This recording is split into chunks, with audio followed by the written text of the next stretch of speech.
दलित panther अधोरेखित सत्य या लोकवाङ्मयाने प्रकाशित केलेल्या पुस्तकाच्या माया पंडित यांनी केलेल्या इंग्रजी भाषांतराच्या ग्रंथप्रकाशनासाठी आपण सगळे जमलो आहोत.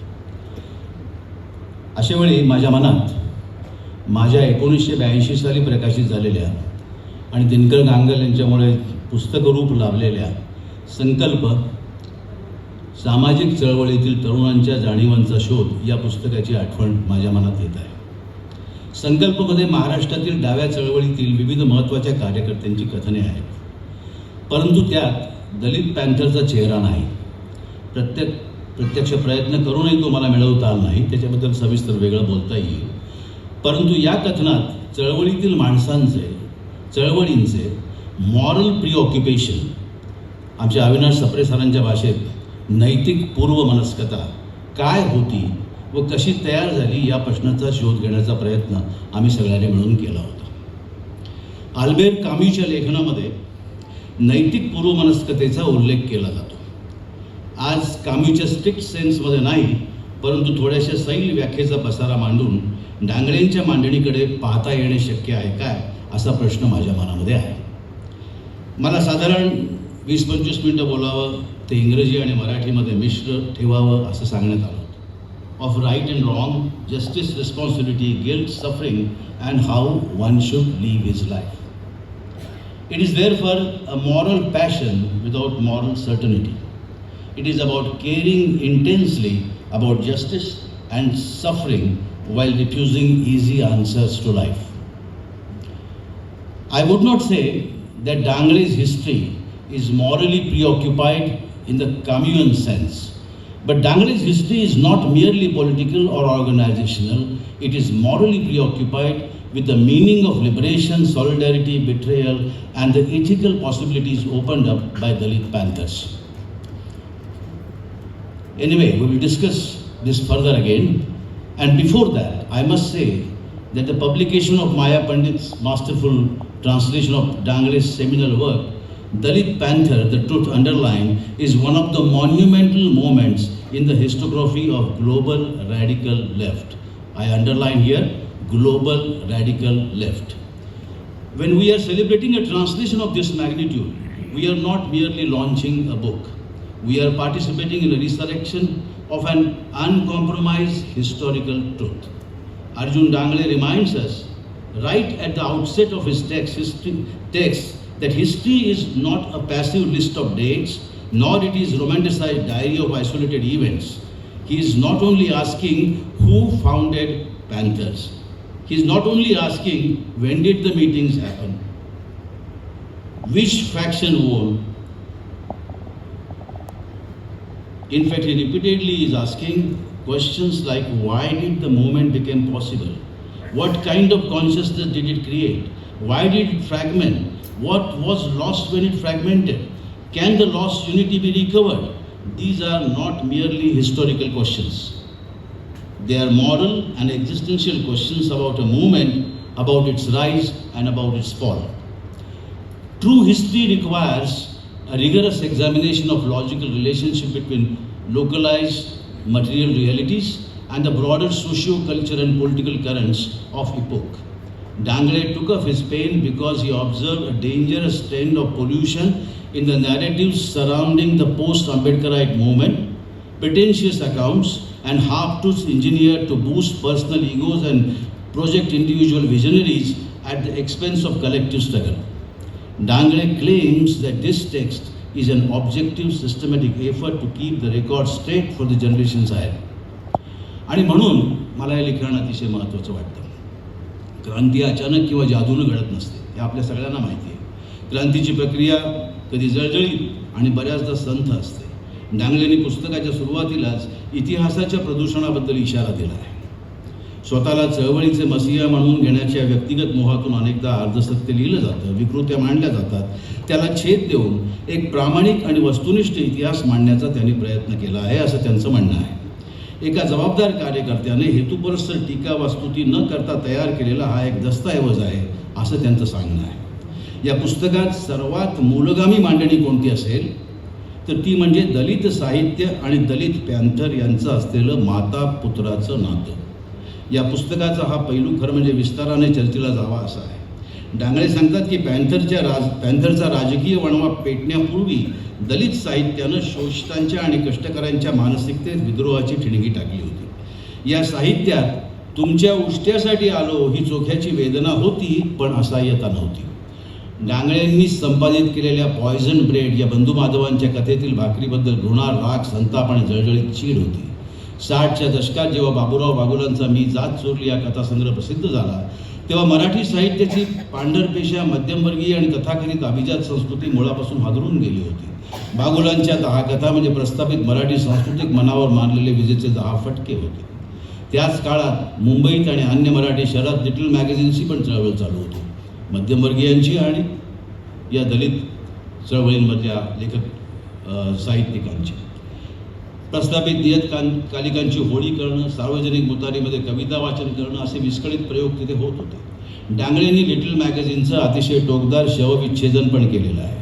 ते म्हणतात ही लिटल मॅगझिनची चळवळ का संपली किंवा अल्पजीवी का ठरली? कारण त्यांच्याकडे समाजशास्त्रीय दृष्टीचा आणि सामाजिक बांधिलकीचा अभाव होता.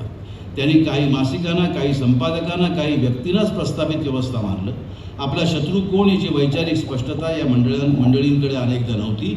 या उलट दलित साहित्य आणि पुढे जाऊन दलित पॅन्थरनी एक गोष्ट ओळखली होती आणि ती म्हणजे आपला शत्रू जात आणि भांडवलशाहीने पोचलेली संपूर्ण व्यवस्था आहे. आपल्याला या व्यवस्थेवर प्रहार करायचा आहे, या व्यवस्थेशी लढायचं आहे. इथे स्लॉवेन्स झॅझेकने फ्रॉइडच्या फेटिस्टिक डिसऑर्डर या संकल्पनेचा खुबीने वापर करून नवभांडवलशाहीतील सिनिकल कॉन्शियसनेसबद्दल जे लिहिलं आहे त्याची मला आठवण झाली. लिटल मॅगझिनमध्ये हा सिनिसिझम स्पष्ट दिसतो.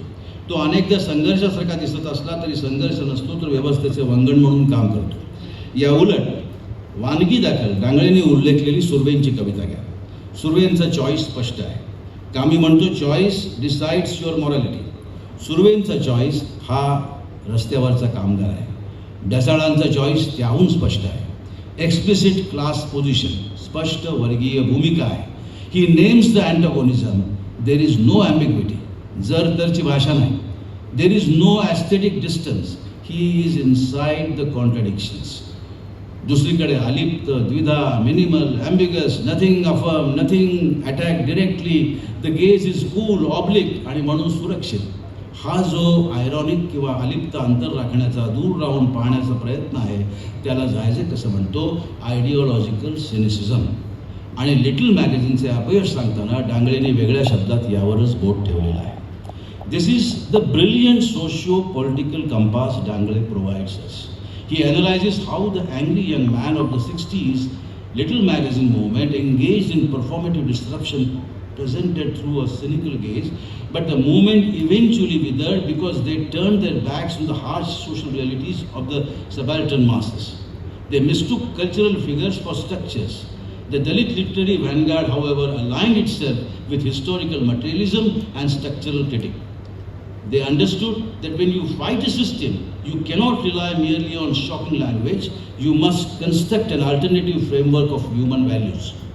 To understand why the Dalit Panthers became an absolute material necessity in the early 1970s, we must bring Dangale's insider narrative with the structural critique of scholars like Dr. Anand Teltumbde.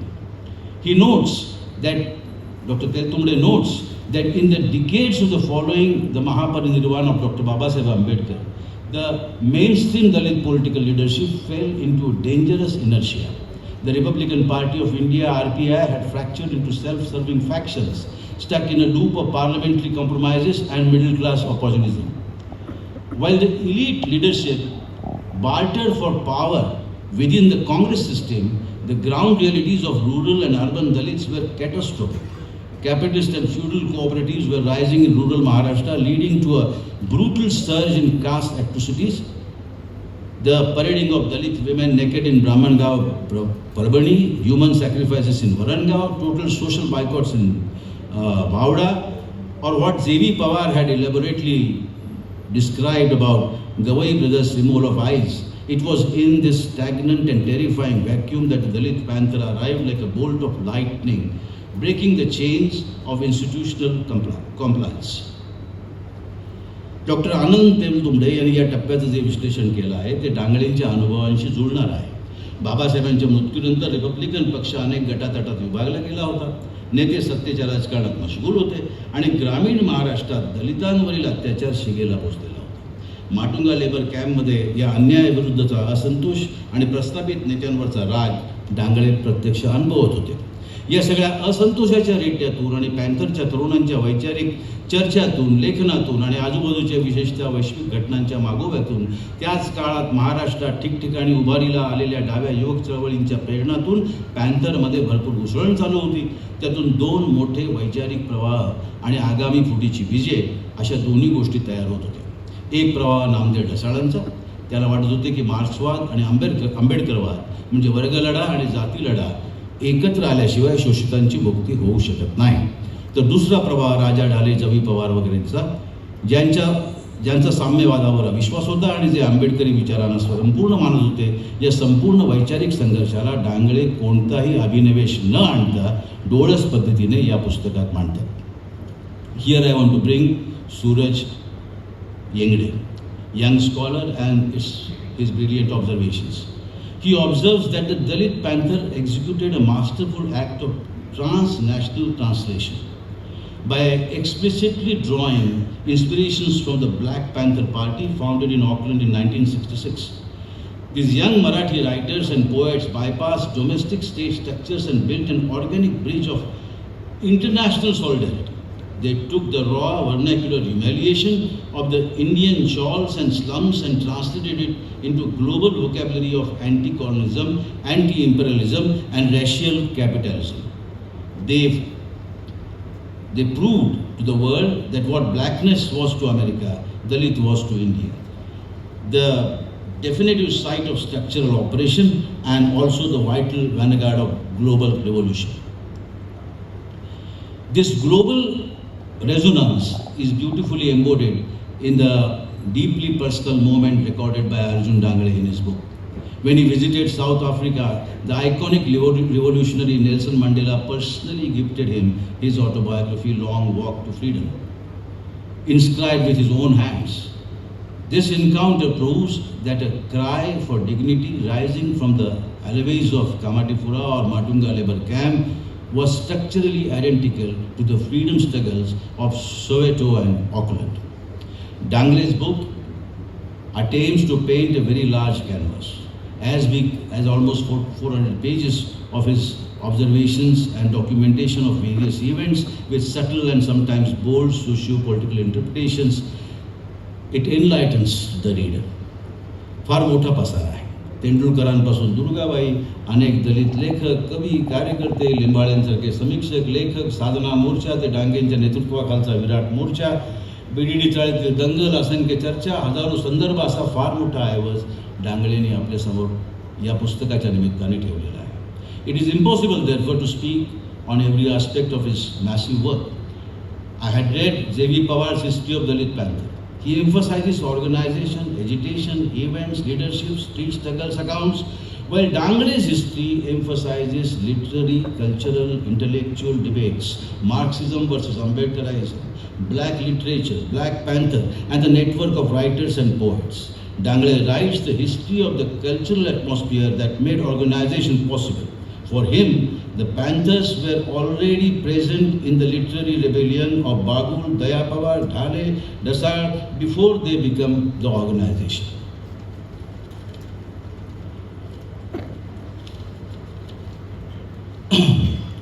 आणि मला वाटतं की डांगळेंचं हे निरीक्षण अतिशय महत्त्वाचं आहे. दलित पांथर या रसायनाची व्यामिष्टता समजून घ्यायची असेल तरी तरुण मुलं काय लिहित होती, काय वाचत होती आणि कशाच्या चर्चा करत होती हे समजून घेणं अत्यंत महत्त्वाचं ठरतं. दलित या शब्दाची पॅन्थरने केलेली व्याख्या म्हणजे या चळवळीचं खरं म्हणजे सार आहे. In this definition Dalit includes all oppressed and exploited people. In Panther जाहीरनामा the definition includes scheduled caste, scheduled tribe, neo-Buddhists, landless peasants, workers, poor peasants, women, exploited minorities, and all oppressed people. Dasal and Dangale. For Dasal and Dangale, Dalit is not merely a caste category. It is a political category. He just now also explained it to us. It is a political category. This is very close to Black Panther movement in United States. where black liberation was linked to workers, the poor, anti-imperialism and broader struggles. Sharan Kumar Limbale writes, as Dangle informs in his book, that Dalit Panther is an organization in the post-Ambedkarite era that strives hard to inculcate the spirit of organization and struggle. Now this is something important, and therefore I am bringing Zizek back again into our discussion. Zizek admires the Black Panther because he sees it as a movement that connected the racial operation to the broader questions of capitalism, state power, class, and universal emancipation, not merely to the recognition of identity. In his view, leaders such as Huey P. Newton and Fred Hampton did not simply ask for inclusion within the existing order. They questioned the order itself.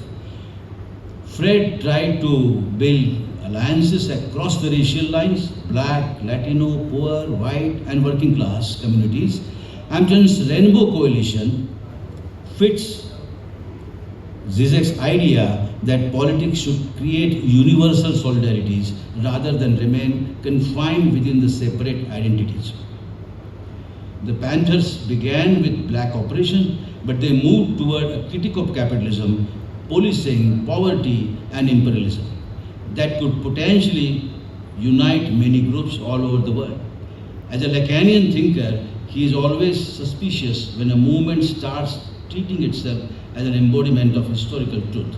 Therefore, I always feel that Zizek would probably be most interested in figures like Arjun Dangle and Namdev Desai, because they tried to connect caste operation with the broader structures of exploitations rather than treating caste as a purely cultural issue.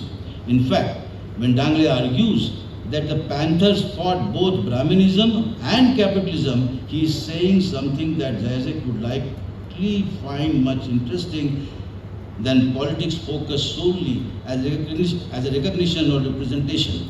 Dangle repeatedly tells us that the Panther tried to link caste, labor, class, urban poverty and political revolt into a single framework. And this attempt to universalize a particular operation is precisely, he says, the DNA of Dalit Panther. Arjun Dangle's genealogy of Dalit Panther is quite rich and often overlooked. He is trying to show that the Panthers did not emerge suddenly in 1972. They emerged from a network of influences: Ambedkarite politics, Dalit literature, Marxist and progressive literary circles, little magazine culture, black literature, and black radicalism. These are some of the influences he underlines. He explicitly mentions that the second issue of the magazine Vidroh carried an article by M.N. Wankhede on James Baldwin's The Fire Next Time. This is one of the most important texts of black radical thought. Dangle says that he had read the biography of Malcolm X and he still possesses the copy of the book. Dangle mentions that the Black Panther was established in 1966 and accepted the ideology of Mao.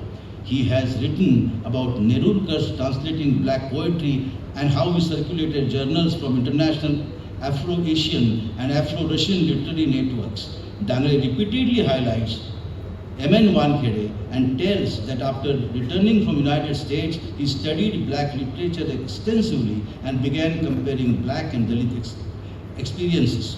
He almost presents him as a bridge between black radical culture and Dalit literary culture. Dangle informs us that Janardhan Wagmare worked extensively on comparative studies of black and Dalit literature. He has mentioned Comrade S.A. Dange, meetings with him, his speeches, left cultural activism number of times. However, Baburao Bagul is perhaps single most important literary influence in Dangle's narrative. He repeatedly calls him as our guru. In other words, Dangle almost proposes that black literature plus Ambedkar plus Dalit literature plus Marx plus Little Magazine Rebellion together provided an intellectual ferment that eventually became Dalit Panther. This is awesome, cool and fantastic. For me, sometimes I feel after reading his book that the Dalit Panther was a political work of art. My friend Vikrant Desai is here, or he's gone out, I don't know. And Prakash was here, Prabodh is here. They would probably understand better than many of us what I'm saying. Because Dangale, doesn't he describe the birth of Dalit Panther as emerging from a cultural and aesthetic revolution rather than from purely political organization? For Dangale, before there was a Panther office, manifesto or procession, there already existed Bagul stories, Dasar's poems, Dale's little magazine, Rebellion, black literature, imagery, and Ambedkarite cultural awakening. He describes a transformation of sensibility. He strongly believes that the movements are first imagined before they are organized. The language Dangale uses is often close to what Raymond Williams would call a structure of feeling, a new emotional and cultural atmosphere that appears before a political program is fully formed. He is not asking who founded the Panther. He is asking what made the Panthers imaginable. That is, for me, a much more aesthetic question than a purely political one. कृपा करून मी राजकीय work of art म्हणालो याबद्दल गैरसमज नको. मी आणखी 3-4 मिनिटात संपवणार आहे. ही चळवळ अशी होती जी या पुस्तकातून आपल्यासमोर येते की यातलं दाहक रसायन किंवा मंथन नव्या इपिक्सना जन्म देऊ शकत होते. तेंडुलकरांची गोलपीठा प्रस्तावना आठवते आपल्याला. या तरुणांनी नवीन रामायण महाभारतच लिहायला घेतलं होतं. जणू शेकडो पिकॅसो गुर्निकाचे पुनर्निर्माण करणार होते. जॉर्ज ग्रॉश, ऑटो डिक्स किंवा जॉन हार्टफिल्डचे गोलपीठा नामदेवला भेटणार होते. जेन मिशेल बॉस्कीची ग्रॅफिटी आणि कॅनव्हास मुंबईची प्रत्येक भिंत रंगवणार होता. जे.के. लॉरेन्सचे डायनॅमिक क्युबिझम पॅन्थरच्या भित्तीपत्रकावर येऊ शकत होते. ऑगस्ट सॅवेजची शिल्पे उभी राहू शकत होती. विल्यम ग्रँड स्टीलचे संगीत रस्त्यावर वाजणार होते. दिएगो रिव्हराचे ऑइल्स आणि जलरंग वाड्या वस्त्यांवर उधळले जाणार होते. डेव्हिड सिक्वेराची म्युरल्स इथल्या सनातन्यांच्या भिंतीवर साकारली जाणार होती. अलेक्झांडर रोडचेन्को विद्रोहाच्या मासिकांची मुखपृष्ठे करणार होता. एलिझाबेथ कॅटलेट डांगळे आणि बागुल किंवा ढालेंच्या पुस्तकांचे ग्राफिक कथा तयार करणार होती. हान्स आईल्स्मरचं संगीत कानावर आदळणार होतं. वुडी गथरी पॅन्थरच्या मुलांसाठी गाणार होता. अशी असंख्य नावे, चित्रे, सूर, वाद्ये हे पुस्तक वाचताना डोळ्यासमोर येतात, तरळतात, कानात ऐकू येतात. म्हणून मी याला वर्क ऑफ आर्ट म्हणालो. While ending my speech here, I want to quote Kenenga Yamatta Taylor. Her book From Black Lives Matter to Black Liberation was published around same time when Dangale's Marathi Dalit Panther was published some 5 years back. And I remember we sitting on our terrace and discussing about both the books together.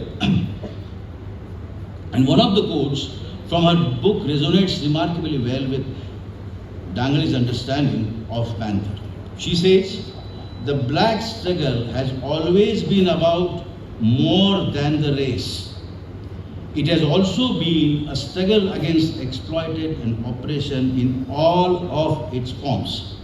Dangale, in his recent interview to Caravan magazine, he says, if we fought against caste oppression, we also took up issues related to landlessness and unemployment. And Taylor further says that Black Lives Matter did not emerge suddenly after police killings.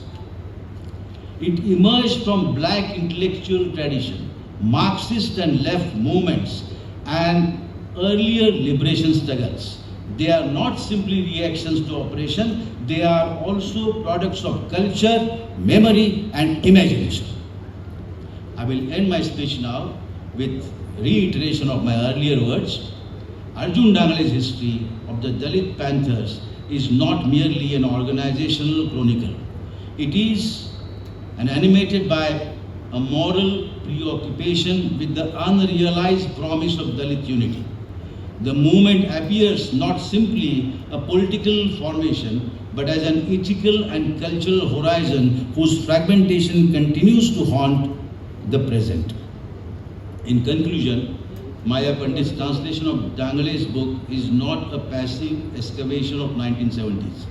It arrives at a time when global corporate capitalism and deeply entrenched caste networks continue to marginalize the global subaltern. As Dangle warns us, literature and history are not autonomous. Literature and history are not autonomous ornaments for elite academic galleries. They are active social and political weapons meant to the future of our younger generation. We cannot afford let their ages rust. Thank you very much. Jai Hind.